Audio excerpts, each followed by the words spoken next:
আসসালামু আলাইকুম। আজকে আমি যে বিষয়টি নিয়ে কথা বলবো, এটা কোনো একক ঘটনা কিন্তু না, এটা কোনো বিচ্ছিন্ন হামলাও না। এটা বাংলাদেশের নির্বাচন, নিরাপত্তা এবং ভবিষ্যৎ গণতন্ত্রকে কেন্দ্র করে তৈরি হওয়া একটা বড় চিত্র। বাংলাদেশ সরকার আনুষ্ঠানিকভাবে ঢাকায় নিযুক্ত ভারতীয় হাইকমিশনার প্রণয় ভার্মাকে তলব করেছে। কারণ কি?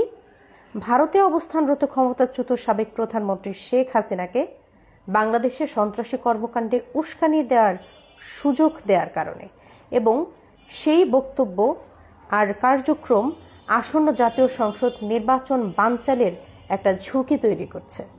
পররাষ্ট্র মন্ত্রণালয় স্পষ্ট করে বলেছে, এই ধরনের উস্কানিমূলক বক্তব্য এবং তৎপরতা বাংলাদেশের অভ্যন্তরীণ নিরাপত্তা এবং গণতান্ত্রিক প্রক্রিয়ার একটা গভীর উদ্বেগ।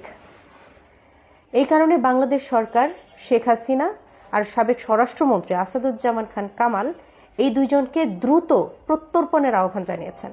শুধু তাই না, ভারতে অবস্থানরত আওয়ামী লীগের কিছু সদস্যের বাংলাদেশ বিরোধী কর্মকাণ্ডও আনুষ্ঠানিকভাবে তুলে ধরা হয়েছে। এখানে বাংলাদেশ স্পষ্ট করে জানিয়েছে, নির্বাচন বানচালের কোনো প্রচেষ্টা বরদাস্ত করা হবে না। আর এদিকে এই রাজনৈতিক উত্তেজনার মধ্যেই ইনকিলাব মঞ্চের মুখপাত্র এবং ঢাকা ৮ আসনের স্বতন্ত্র প্রার্থী শরীফ ওসমান হাদির উপর নৃশংস যে হত্যা চেষ্টাটা হয়েছে, এটা শুধু একজন প্রার্থীর উপর হামলা তো নয়। অনেকের মতে এটা ছিল একটা বার্তা। কি বার্তা? বর্তমানে হাদি চরম আশঙ্কাজনক অবস্থায় রয়েছেন। চিকিৎসকরা বলছেন তার মস্তিষ্কে ব্যাপক পানি জমেছে, অক্সিজেনের ঘাটতি তৈরি হয়েছে, ব্রেইন স্টেমের ইনজুরি খুব গুরুতর।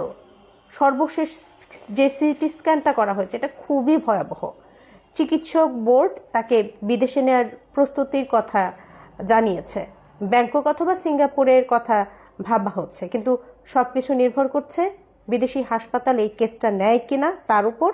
আর এই রোগী ওসমান হাদিকে উনি বিদেশে নেওয়ার মতো স্থিতিশীল হয় কিনা। তিনি অবস্থা এখনো অপরিবর্তিত কিন্তু খুবই সংকটজনক।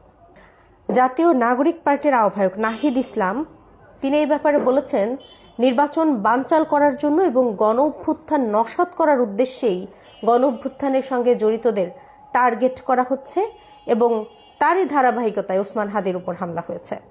তিনি আরও বলেছেন, দেশে এখনও আইন শৃঙ্খলার উপর মানুষের পূর্ণ আস্থা ফিরে আসেনি এবং এই হামলার সঙ্গে প্রশাসনের ভেতর এবং বাইরে যারা জড়িত আছে তাদের চিহ্নিত করতে হবে।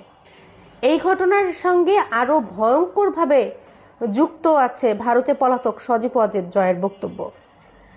ভারতীয় গণমাধ্যম ইন্ডিয়া টুডেকে দেয়া একটা সাক্ষাৎকারে তিনি বলেছেন যে এই মুহূর্তে আমাদের লক্ষ্য হচ্ছে নির্বাচন বানচাল করা, নির্বাচনটাকে আটকানো। আন্দোলন ঢাকায় সহিংসতায় রূপ নিতে পারে। এই বক্তব্য প্রকাশের পরে বাংলাদেশের রাজনৈতিক অঙ্গনে তীব্র প্রতিক্রিয়া শুরু হয়েছে। স্বাভাবিক। নিরাপত্তা বিশ্লেষকরা মনে করছেন এই বক্তব্য পরিকল্পিত সহিংসতার ইঙ্গিত দেয় এবং অনেকেই মনে করছেন ওসমান হাদির উপর হামলা এই বৃহত্তর নাশকতার মাস্টার প্ল্যানেরই একটা অংশ। আর আরও বিস্ময়কর তথ্য সামনে এসেছে, সেটা হচ্ছে হাদির উপর হামলার অভিযুক্ত যে ফয়সাল করিম, সেই ফয়সাল করিম মাসুদের পক্ষে যে আইনজীবী জামিন পিটিশন করেছেন তার নাকি বিএনপির শীর্ষ আইনজীবীর সঙ্গে ঘনিষ্ঠ সম্পর্কের প্রমাণ মিলেছে। ডকুমেন্ট, এফিডেভিট, সদস্যপদ নম্বর, ছবি সবকিছু মিলিয়ে দেখা গেছে যে প্রথমে দেয়া বক্তব্য সত্য ছিল না।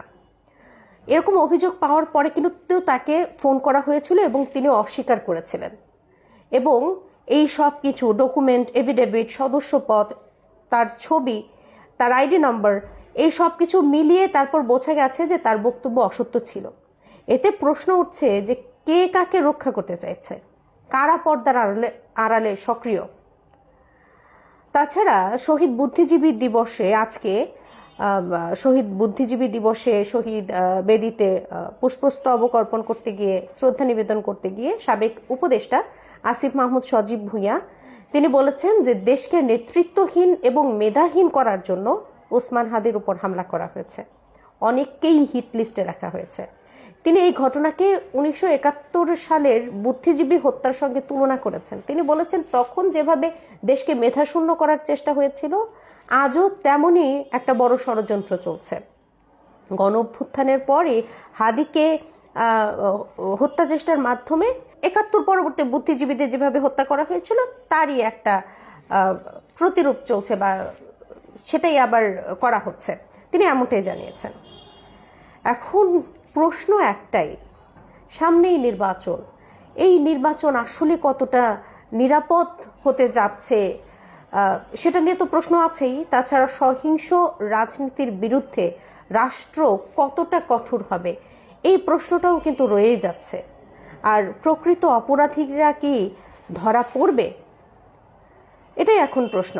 বাংলাদেশ আশা করছে প্রতিবেশী দেশ হিসেবে ভারত ন্যায় বিচার, শান্তি এবং গণতান্ত্রিক প্রক্রিয়ার পক্ষে দাঁড়াবে, কারণ এই লড়াই কোনো দলের নয়, এই লড়াই বাংলাদেশের ভবিষ্যতের। আমি এখানেই থামছি। আপনারা আপনাদের মতামত জানাতে পারেন এই পরিস্থিতিতে সবচেয়ে জরুরি পদক্ষেপ কী হওয়া উচিত বলে আপনারা মনে করেন, কমেন্টে নিশ্চয়ই জানাবেন। আমি সবার কমেন্ট পড়ব। ধন্যবাদ সবাইকে।